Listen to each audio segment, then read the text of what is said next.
दुग्ध समिति आई जिनने नीति सरल बनाई। जन जन जुड़ के एक हुए ते पिंड पिंड जागृति छाई। पिंड पिंड जागृति छाई। अनुशासन नाल वधिया सुशासन।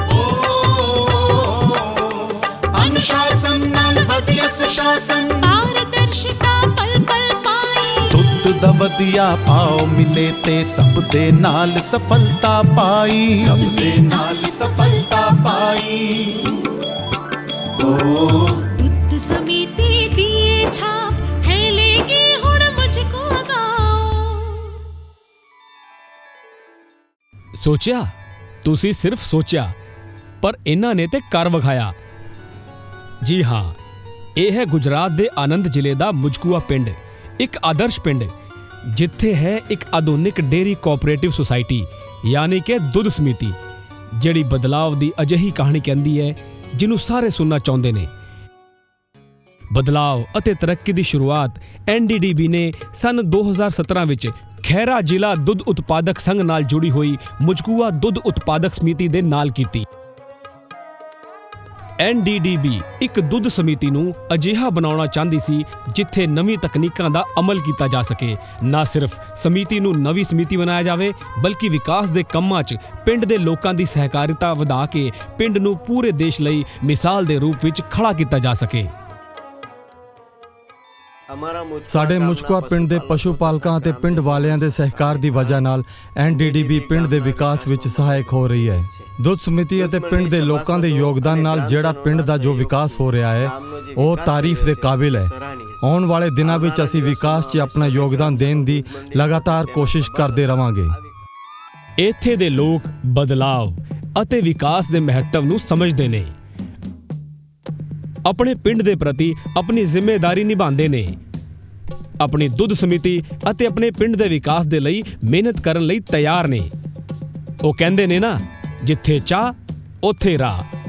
ਬਸ ਅਜਿਹੀ ਇੱਕ ਰਾਹ NDDB ਨੇ ਵਿਖਾਈ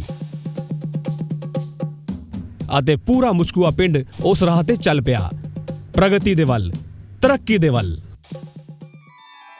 ਦੁੱਧ ਸਮਿਤੀ 'ਚ ਮਿਲਕ ਟੈਸਟਿੰਗ ਅਤੇ ਮਿਲਾਵਟ ਦੀ ਪਛਾਣ ਦੇ ਲਈ ਨਵੀਂ ਤਕਨੀਕਾਂ ਦਾ ਕੀਤਾ ਜਾ ਰਿਹਾ ਪ੍ਰਯੋਗ, BMC ਦੀ ਸਵੱਛਤਾ, ਦੁੱਧ ਦੀ ਮਾਤਰਾ ਅਤੇ ਤਾਪਮਾਨ ਦੀ ਜਾਣਕਾਰੀ 'ਚ ਪਾਰਦਰਸ਼ਿਤਾ ਲਿਆਉਣ ਦੇ ਲਈ ਪ੍ਰਸਤਾਵਿਤ ਕੀਤਾ ਗਿਆ ਡੇਟਾ ਲੌਗਰ,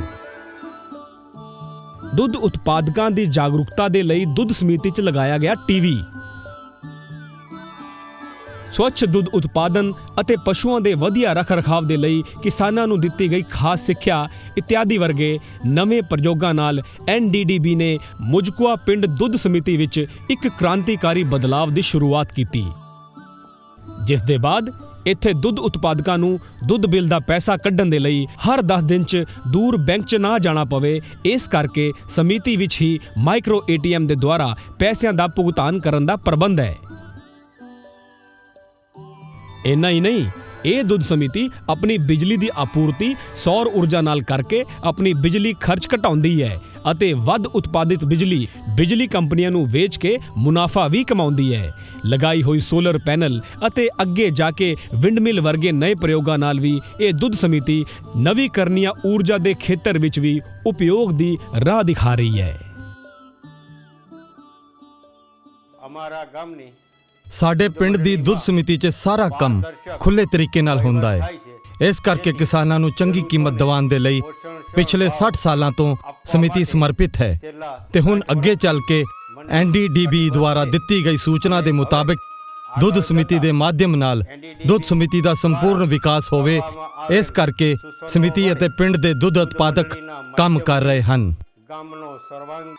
ਵੇਖ ਰਹੇ ਹੋ, ਇੱਥੇ ਦਾ ਸਿਹਤਮੰਦ ਪਸ਼ੂ ਧਨ ਇਹ ਹੈ NDDB ਦੁਆਰਾ ਪਸ਼ੂ ਦੇ ਲਈ ਕੀਤੇ ਗਏ ਸੰਤੁਲਿਤ ਪਸ਼ੂ ਆਹਾਰ ਪ੍ਰੋਗਰਾਮ ਦਾ ਨਤੀਜਾ। ਪਿੰਡ ਦੀ ਗੋਚਰ ਜ਼ਮੀਨ ਤੇ ਕਮਿਊਨਿਟੀ ਫੋਡਰ ਫਾਰਮ 'ਚ ਉਗਾਏ ਗਏ ਚਾਰੇ ਅਤੇ ਪਿੰਡ 'ਚ ਬਣੇ ਸਾਈਲੇਜ ਦੀ ਜ਼ਰੂਰਤ ਉਹਨਾਂ ਕਿਸਾਨਾਂ ਨੂੰ ਕਿਫਾਇਤੀ ਭਾਅ ਦੀ ਵਿਕਰੀ ਨਾਲ ਪਸ਼ੂ ਚਾਰੇ ਦੇ ਮਾਮਲੇ 'ਚ ਮੁਝਕੂਆ ਪਿੰਡ ਦੇ ਪਸ਼ੂ ਪਾਲਕ ਸਵਾਵਲੰਬੀ ਹੋ ਰਹੇ ਨੇ। ਪਿੰਡ 'ਚ NDDB ਦੁਆਰਾ ਪਸ਼ੂ ਚਾਰੇ ਦੇ ਉੱਤਮ ਬੀਜ ਦੀ ਵੰਡ, ਚਾਰੇ ਦੀ ਕਟਾਈ ਦੇ ਲਈ ਮੁਹੱਈਆ ਕਰਾਏ ਗਏ ਚਾਫ ਕਟਰ, ਤੋਂ ਇਲਾਵਾ ਪਸ਼ੂਆਂ ਦੀ ਸਿਹਤ ਸੁਧਾਰ ਲਈ ਐਂਥੋਵੈਟਰਨਰੀ ਦਵਾਵਾਂ ਦਾ ਉਪਯੋਗ ਵੀ ਕੀਤਾ ਜਾ ਰਿਹਾ ਹੈ। ਜਿੱਥੇ ਇੱਕ ਪਾਸੇ NDDB ਨੇ ਪਿੰਡ ਦੇ ਬੱਚਿਆਂ 'ਚ ਕੁਪੋਸ਼ਣ ਦੀ ਸਮੱਸਿਆ ਨੂੰ ਹੱਲ ਕਰਨ ਦੇ ਲਈ ਵਿਟਾਮਿਨ ਯੁਕਤ ਫਲੇਵਰਡ ਦੁੱਧ ਦੀ ਵੰਡ, ਪਿੰਡ ਦੇ ਲੋਕਾਂ ਦੀ ਸਿਹਤ ਸੁਧਾਰ ਦੇ ਲਈ ਮੈਡੀਕਲ ਕੈਂਪ, ਨਸ਼ਾ ਮੁਕਤੀ ਕੈਂਪ ਦੇ ਜ਼ਰੀਏ ਕਈ ਤਰ੍ਹਾਂ ਦੇ ਨਸ਼ਿਆਂ ਨੂੰ ਸਿਰਫ ਇਹਨਾਂ ਨੇ ਆਪ ਛੱਡ ਦਿੱਤਾ, ਬਲਕਿ ਪਿੰਡ ਦੇ ਹੋਰ ਲੋਕਾਂ ਨੂੰ ਵੀ ਉਸੇ ਦਿਸ਼ਾ 'ਚ ਲੈ ਜਾ ਰਹੇ ਨੇ। ਉੱਥੇ ਹੀ ਦੂਜੇ ਪਾਸੇ ਪਿੰਡ ਦੇ ਨੌਜਵਾਨ ਅੱਜ ਆਪ ਕਈ ਤਰ੍ਹਾਂ ਦੇ ਵਿਕਾਸ ਕੰਮਾਂ ਨਾਲ ਜੁੜ ਚੁੱਕੇ ਨੇ। ਸ਼ੁਰੂ 'ਚ NDDB ਦੇ ਅਧਿਕਾਰੀਆਂ ਨੇ ਆਪ ਹੀ ਪਿੰਡ ਦੀ ਸਫਾਈ 'ਚ ਜੁਟ ਕੇ ਸਵੱਛਤਾ ਦੀ ਪਹਿਲ ਕੀਤੀ ਅਤੇ ਅੱਜ ਪਿੰਡ ਦੇ ਬੱਚੇ ਅਤੇ ਨੌਜਵਾਨ ਆਪ ਪੂਰੇ ਪਿੰਡ ਦੀ ਸਫਾਈ 'ਚ ਜੁਟ ਗਏ ਨੇ। ਇਨ੍ਹਾਂ ਬੱਚਿਆਂ ਅਤੇ ਨੌਜਵਾਨਾਂ 'ਚ ਗਿਆਨ ਦੇ ਪ੍ਰਸਾਰ ਦੇ ਲਈ ਇੱਥੇ ਸ਼੍ਰੀ ਅਬਦੁਲ ਕਲਾਮ ਪੁਸਤਕਾਲਿਆ ਦੀ ਸਥਾਪਨਾ ਕੀਤੀ ਗਈ ਹੈ, ਜਿਸ ਵਿੱਚ ਬਹੁਤ ਲੋਕਾਂ ਨੇ ਕਿਤਾਬਾਂ ਦਾਨ ਦਿੱਤੀਆਂ ਨੇ। ਹੁਣ ਇੱਥੇ ਕੰਪਿਊਟਰ ਲਗਾਉਣ ਦਾ ਵੀ ਆਯੋਜਨ ਹੈ ਤਾਂ ਕਿ ਪਿੰਡ ਦੇ ਲੋਕ ਇੰਟਰਨੈਟ ਦੇ ਰਾਹੀਂ ਨਵੀਂ ਜਾਣਕਾਰੀਆਂ ਹਾਸਲ ਕਰ ਸਕਣ। ਜਿਵੇਂ ਕਿ ਤੁਸੀਂ ਜਾਣਦੇ ਹੋ, ਰਾਸ਼ਟਰੀ ਡੇਅਰੀ ਵਿਕਾਸ ਬੋਰਡ ਡੇਅਰੀ ਨਾਲ ਜੁੜੇ ਕਈ ਅਲੱਗ-ਅਲੱਗ ਖੇਤਰਾਂ 'ਚ ਨਵੇਂ ਪ੍ਰਯੋਗ ਕਰਦਾ ਰਹਿੰਦਾ ਹੈ, ਜਿਸ ਨਾਲ ਸਾਡੇ ਦੇਸ਼ ਦੇ ਕਿਸਾਨਾਂ ਨੂੰ ਫਾਇਦਾ ਹੋ ਸਕੇ। ਇਸ ਵਾਰ ਵੀ NDDB ਨੇ ਸਹਿਕਾਰੀ ਦੁੱਧ ਸਮਿਤੀ ਨੂੰ ਧਿਆਨ 'ਚ ਰੱਖਦੇ ਹੋਏ ਇੱਕ ਅਜਿਹਾ ਪਿੰਡ ਬਣਾਉਣ ਦੀ ਪਹਿਲ ਕੀਤੀ ਹੈ, ਜਿਹੜਾ ਕਿ ਡੇਅਰੀ ਦੇ ਨਾਲ-ਨਾਲ ਪਿੰਡ ਦੇ ਸੰਪੂਰਨ ਵਿਕਾਸ ਦੀ ਇੱਕ ਪ੍ਰੇਰਨਾਦਾਇਕ ਮਿਸਾਲ ਬਣ ਸਕੇ। ਇਸ ਪਿੰਡ ਵਿੱਚ ਡੇਅਰੀ ਅਤੇ ਖੇਤੀ ਨਾਲ ਜੁੜੀਆਂ ਹੋਈਆਂ ਨਵੀਆਂ ਤਕਨੀਕਾਂ ਨੂੰ ਵਿਖਾਇਆ ਗਿਆ ਹੈ, ਜਿਸ ਨਾਲ ਕਿ ਦੇਸ਼ ਦੇ ਅਲੱਗ-ਅਲੱਗ ਖੇਤਰਾਂ ਤੋਂ ਆਏ ਹੋਏ ਕਿਸਾਨ ਵੀ ਇਹਨਾਂ ਨਵੇਂ ਪ੍ਰਯੋਗਾਂ ਨੂੰ ਨੇੜੇ ਤੋਂ ਵੇਖ ਅਤੇ ਸਮਝ ਸਕਣਗੇ। ਮੈਂ ਉਮੀਦ ਕਰਦਾ ਹਾਂ ਕਿ ਇੱਥੋਂ ਮਿਲੀ ਜਾਣਕਾਰੀ ਦਾ ਉਪਯੋਗ ਤੁਸੀਂ ਆਪਣੇ ਪਸ਼ੂਆਂ, ਸਮਿਤੀ ਅਤੇ ਪਿੰਡ 'ਚ ਕਰਕੇ ਆਲੇ-ਦੁਆਲੇ ਦੇ ਦੂਜੇ ਕਿਸਾਨਾਂ ਨੂੰ ਵੀ ਇਸ ਦਾ ਫਾਇਦਾ ਪਹੁੰਚਾਓਗੇ। ਤੇ ਵੇਖਿਆ ਤੁਸੀਂ, ਜਦੋਂ ਇਰਾਦੇ ਨੇਕ ਹੋਣ ਤੇ ਮਨ ਵਿੱਚ ਸਹਿਯੋਗ ਅਤੇ ਸਹਿਕਾਰਿਤਾ ਦੀ ਭਾਵਨਾ ਹੋਵੇ ਤੇ ਕੀ ਨਹੀਂ ਕੀਤਾ ਜਾ ਸਕਦਾ। ਤੇ ਜੇ ਮੁਝਕੂਆ ਪਿੰਡ ਦੇ ਲੋਕ ਇਹ ਕਰ ਸਕਦੇ ਨੇ ਤੇ ਤੁਸੀਂ ਕਿਉਂ ਨਹੀਂ? ਜੇਕਰ ਇਹ ਦੁੱਧ ਸਮਿਤੀ ਇੰਨੀ ਅਤਿਆਧੁਨਿਕ ਹੋ ਸਕਦੀ ਏ ਤੇ ਸਾਰੀਆਂ ਦੁੱਧ ਸਮਿਤੀਆਂ ਕਿਉਂ ਨਹੀਂ? ਜੇਕਰ ਇੱਥੇ ਹਰ ਖੇਤਰ 'ਚ ਸਹਿਕਾਰਿਤਾ ਅਤੇ ਸਫਲਤਾ ਹੋ ਸਕਦੀ ਏ ਤੇ ਤੁਹਾਡੇ ਪਿੰਡ ਵਿੱਚ ਕਿਉਂ ਨਹੀਂ? ਸੋਚੋ ਕਿੱਦਾਂ ਹੋਵੇ ਜੇਕਰ ਤੁਹਾਡੀ ਦੁੱਧ ਸਮਿਤੀ, ਤੁਹਾਡਾ ਪਿੰਡ ਵੀ ਅਜਿਹਾ ਹੋਵੇ। ਸਹਿਕਾਰਿਤਾ ਦਾ ਮਿੱਠਾ ਨਤੀਜਾ, ਆਧੁਨਿਕ ਦੁੱਧ ਸਮਿਤੀ ਅਤੇ ਆਦਰਸ਼ ਪਿੰਡ। ਦੁੱਧ ਸਮਿਤੀ